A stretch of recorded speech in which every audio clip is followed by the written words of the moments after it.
কাছে আমার বলে আসার কথাটা তুমি রাখলে তাহলে? হ্যাঁ, দাও হাজিরার খাতাটা দাও। আজকে খেয়ে দে, মুডটা বেশ ভালো আছে। তাও সই করে দিই। থানার হাজিরা খাতা নয়, যমরাজের হাজিরা খাতায় তোমার নাম লেখা পড়ে আছে।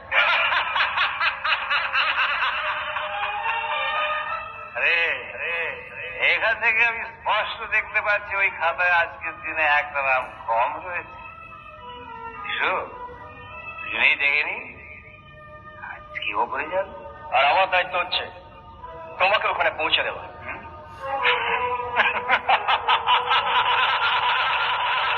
আজকাল তাহলে পুলিশ অফিসাররা দায়িত্ব পালন করতে শুরু করেছে। Very good. সম্রাট, আমি তোমাকে শেষবারের মতন বলছি, গাড়িতে ওঠো। তোমার ক্ষমতা থাকে তো গ্রেফতার করো।